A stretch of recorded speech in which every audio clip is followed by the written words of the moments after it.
उसके बाद में एक न्यू प्रत्याशी हैं जो नगीना में है, चंद्रशेखर आजाद, उनको लेकर के आए। देखिए, चंद्रशेखर आजाद पहले प्रत्याशी उतरे थे तो उन्हें विश्वास था अखिलेश यादव के ऊपर, बहुत विश्वास करते हैं चंद्रशेखर भाई, मगर उनका विश्वास टूट गया है। 2022 में भी तोड़ा गया और अभी लोकसभा नगीना में भी तोड़ा गया। देखो क्या बीएसपी उतार दिया प्रत्याशी, बीएसपी ने तो बाद में प्रत्याशी उतारा है। पहले तो बताना चाहता हूँ, जो व्यक्ति समाज का ना हुआ, वो मतलब बहुजन समाज के लिए काम, मतलब क्या काम करेगा।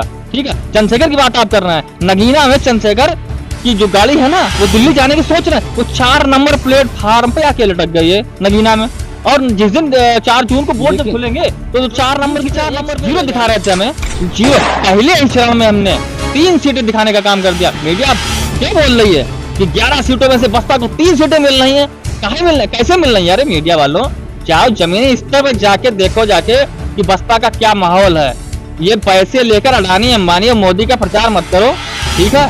ये करो हो जाएगा। क्योंकि जब उत्तर प्रदेश में बहन कुमारी मायावती जी प्रधान मुख्यमंत्री बनी थी तो लोगों को खुद मालूम हो गया था, क्योंकि जो आज का इंस्पेक्टर दरोगा और लोग देखते हैं, बहुत से लोग कहीं 10 बजे आ रहा है, कहीं 11 बजे आ रहा है, कहीं 12 बजे आ रहा है। जब बहन कुमारी मायावती जी उत्तर प्रदेश में मुख्यमंत्री बनी थी तो टाइम ऐसे मोबाइल ऐसे देखते थे घड़ी अपना, अरे टाइम हो गया है, तो टाइम होने से पहले ड्यूटी पे पहुंच जाते थे। आज वो हालात हो गया है, कोई कोई क्या बताए आपको। हम खुद मैं थाने जाता हूँ, कोई कानून राज नहीं चल रहा है, वो सब ऐसे ही चल रहा है मामला। जब बहन जी की सरकार जिस दिन बन जाएगी उस दिन खुद मालूम हो जाएगा, लोगों को इंसाफ मिलेगा।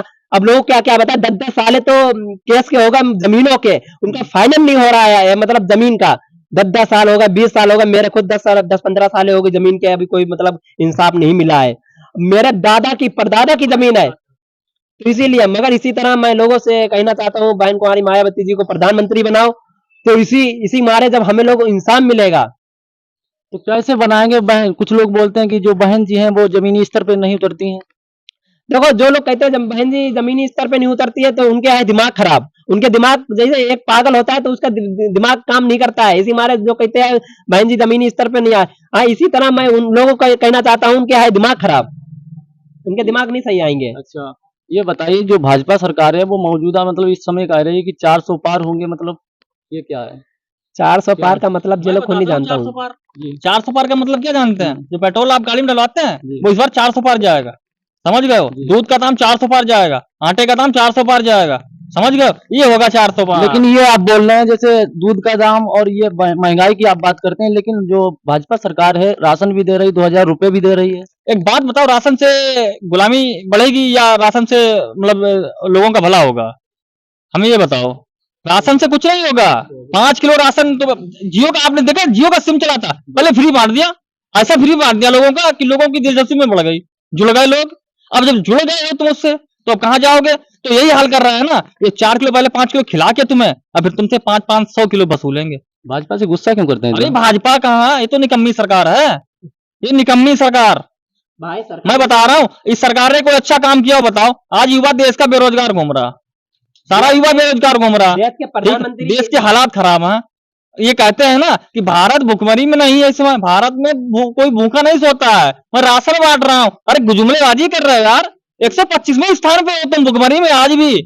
तुम कहते हो हम भारत में भुखमरी नहीं है, 125वें स्थान पे हो। सपा की प्रत्याशी उषा वर्मा है, ये डमी कैंडिडेट है भाई। क्यों? वो तो पीडीए की बात करती हैं। वो पीडीएफ में है कहाँ यार, बताओ मैं भाई, पीडीए क्या होता है? पीडीए कुछ है ना, तो में पिछड़ा है ना दलित है, ठीक है, और ना मुस्लिम है।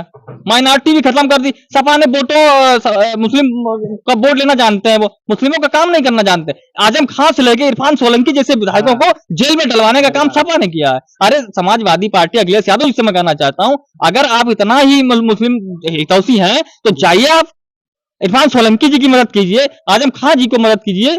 आप उनके विरोध में काम कर रहे हैं, उसमें सिर्फ वोट ले रहे हैं। तो सर ये बताइए, यहाँ पे डॉक्टर भीमराव अंबेडकर केडराइज भी किए हैं, क्या लग रहा है आज क्या संदेश देके गए यहाँ पे? देखिए, एमएलसी साहब आए थे, आज उनका प्रथम आगमन था प्रत्याशी के रूप में हरदोई पे।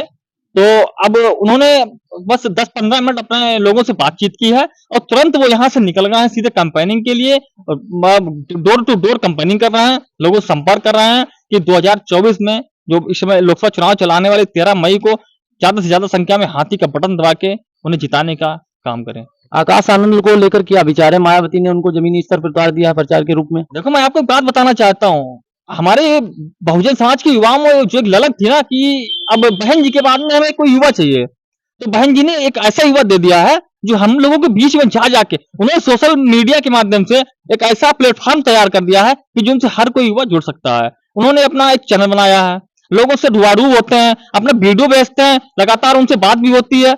और आकाश आनंद जमीनी स्तर पर जब से आए हैं तब से युवाओं में एक जोश आ गया है, और ये जोश कायम रहेगा। आने वाले समय में हम इस देश के शासक बनेंगे। हमारे साथ ये मुस्लिम भाईजान हैं, इनसे हम बात करते हैं। जो अभी एक न्यू पीडीएम बना है, इसको लेकर क्या आप समझते हैं? न्यू पीडीएम मतलब ये है, फिलहाल हम देखो ज्यादा मुद्दे पे बात नहीं करना चाहते हैं। मेन बात जो हमारे देश के प्रधानमंत्री है, मैं उनसे ही सवाल करना चाहता हूँ, मैं उनसे ही मांगूंगा। मैं किसी के वो नहीं हूँ, मैं उनसे सवाल करूंगा, मैं किसी से सवाल नहीं करना चाहता हूँ। क्यों नहीं, मतलब महंगाई कम कर रहा है, महंगाई तो और बढ़ती ही चली जा रही है। हम किससे बात करेंगे भाई? आज इतना लोग परेशान है, बेरोजगार से हो गया है। आपको क्या बताएं, मैं खुद मजदूर हूँ, जब नोएडा जाता हूँ कंपनी लेती नहीं है, 9-10 हजार पे क्या नौकरी करेंगे? मैं उनसे सवाल नहीं करूंगा, करूंगा किससे सवाल? आकाश आनंद के बाद में एक न्यू प्रत्याशी हैं जो नगीना में है, चंद्रशेखर आजाद, उनको लेकर क्या है? देखिए, चंद्रशेखर आजाद पहले प्रत्याशी उतरे थे जी। तो उन्हें विश्वास था अखिलेश यादव के ऊपर, बहुत विश्वास करते हैं चंद्रशेखर भाई, मगर उनका विश्वास टूट गया है। 2022 में भी तोड़ा गया और अभी लोकसभा नगीना में भी तोड़ा गया। जो कहते हैं बीएसपी उतार दिया प्रत्याशी, बीएसपी ने तो बाद में प्रत्याशी उतारा है, पहले तो बताना चाहता हूँ, जो व्यक्ति समाज का ना हुआ, जी। जो व्यक्ति समाज का ना हुआ, वो मतलब बहुजन समाज के लिए काम, मतलब क्या काम करेगा? ठीक है, चंद्रशेखर की बात आप कर रहे हैं, नगीना में चंद्रशेखर की जो गाड़ी है ना, वो दिल्ली जाने की सोच रहे हैं, वो 4 नंबर प्लेटफार्म पे आके लटक गई है नगीना में। और जिस दिन 4 जून को बोर्ड जब लेकिन- खुलेंगे तो जो 4 नंबर की 4 नंबर पे ही रह जाएगी, क्योंकि उनका डिब्बा तो था ना, डिब्बे अलग हो गए उनका, और इंजन वो अलग हो गया, उनमें पेट्रोल खत्म हो गया। वो तो सिर्फ समाज के लिए काम करते हैं वो। अरे वो सर्व समाज के लिए अगर काम करते होते तो अंबेडकर नगर में अभी 14 अप्रैल को उनके लोगों के द्वारा, भीम आर्मी के द्वारा भाजपा के प्रत्याशी रितेश पांडे को खुला समर्थन दे दिया गया। तो ये भाजपा के द्वारा तैयार किए गए वो है ना, ये भाजपा से बने हुए हैं। इसीलिए किस लिए आए? ये सिर्फ इसलिए आया है कि दलितों का वोट काटो, बहुजन समाज का वोट काटो। माने बहन जी प्रधानमंत्री बनने वाली हैं, उनको प्रधानमंत्री बनने से रोकना है, उनकी झोलियां भर गई। अभी मध्य प्रदेश में आपने लोकसभा विधानसभा चुनाव देखा था, करोड़ों रुपए निकले उनकी गाड़ियों में। जो वहां का प्रदेश अध्यक्ष था सुनील आस्थ है, भीम आर्मी आजाद समाज पार्टी का, उसकी गाड़ी से करोड़ों रुपया निकला। कौन निकला? भाजपा का पैसा निकला, भाजपा के लोग उसमें बैठे निकले, झंडे भाजपा के निकले, लेकिन वो भाजपा वो गाड़ी में बैठा था, भीम आर्मी के पट्टा उसका था। तो ये भाजपा के लोग हैं, भाजपा के द्वारा बनाई हुई बुनियादें हैं। अब ये जितना कोशिश कर लें, जब कांग्रेस ने इतनी कोशिशें कर ली, बाबा साहब को हिलाने की कोशिश कर ली, तब वो न हिला पाए, तो ये आजकल भाजपा क्या हिला पाएगी? मैं मोदी जी से एक सवाल करना चाहता हूं, मैं मोदी से तब सिर्फ एक सवाल करना चाहता हूं आपकी मीडिया के माध्यम से। मोदी जी मुझे एक बात बता दीजिए, जो आप कहते हैं ना पाकिस्तान मेरा दुश्मन है और मैं बीफ से बहुत, मतलब उनको नफरत है ना, मीट मछली से बहुत नफरत है।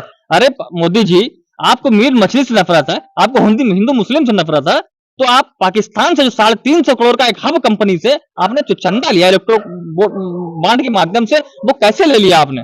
आप तो हिंदू मुस्लिम की राजनीति करते हैं, आप तो मुस्लिम को विरोधी मानते हैं, आप मीट का विरोध करते हैं, आप सनातन को मानते हैं, तो आपने 300 करोड़ आप चंदा ले रहे हैं, पाकिस्तान से चंदा ले रहे हैं और कहते हैं पाकिस्तान से मुकाबला करेंगे। अरे मोदी जी शर्म करिए, पहली बार कोई ऐसा झूठा प्रधानमंत्री आया है, जुमलेबाज, जिसने देश को डुबो दिया है।